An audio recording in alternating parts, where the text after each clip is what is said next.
I was always very lively and, with among my friends, but outside of that, James Garner spent decades building the image of a calm, confident Hollywood star, a kind of man who always seemed relaxed, witty, and completely in control. To audiences, he was the charming gambler Brett Maverick and the sharp but easygoing private investigator Jim Rockford. He looked fearless, even rebellious, especially when he challenged powerful studios and refused to let them control his career. But behind that confident image was a struggle few people ever understood. For more than 30 years, Garner carried a private burden that shaped his life far more than fame ever did. His story began long before Hollywood ever noticed him. James Garner was born James Scott Bumgarner on April 7, 1928, in Oklahoma.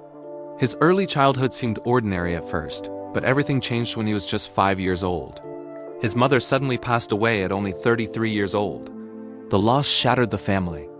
With no one to care for them, James and his brothers were sent to live with relatives, moving from place to place without stability. Garner later described his stepmother as abusive. By his teenage years, Garner had already learned how harsh the world could be. He started working young, pumping gas, serving food at a drive-in. At 16, searching for a way out. He lied about his age and joined the Merchant Marine during World War II. After the war ended, he briefly returned home. But the tensions there quickly pushed him away again. In 1950, Garner enlisted in the United States Army and was sent to fight in the Korean War. The conflict was brutal, fought in freezing winters and dangerous terrain. Garner served as a rifleman and scout, often moving ahead of his unit to locate enemy positions. It was extremely dangerous work.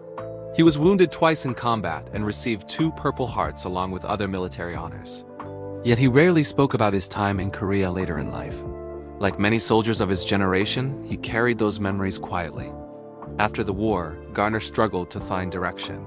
He briefly attended the University of Oklahoma under the GI Bill, but classroom life did not suit him. Eventually he moved to California, where a chance opportunity changed everything.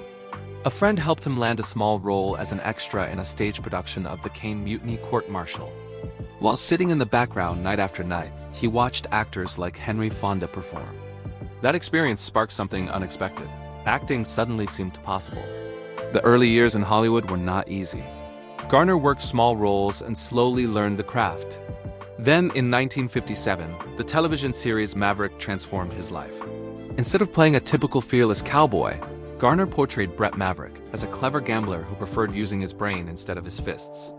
Audiences loved the character, and Garner quickly became one of the most recognizable stars in America. But fame brought its own battles. Garner soon realized that Hollywood studios wanted to control every part of an actor's career. When Warner Brothers tried to pressure him during a strike, he did something almost unheard of at the time. He sued the studio. He won the case, helping change how actors were treated in the industry. Years later, he fought another major legal battle against Universal Studios over profits from the Rockford files, exposing the practice known as creative accounting. Through all of these struggles, one person remained his anchor. In 1956, Garner met Lois Clark at a party.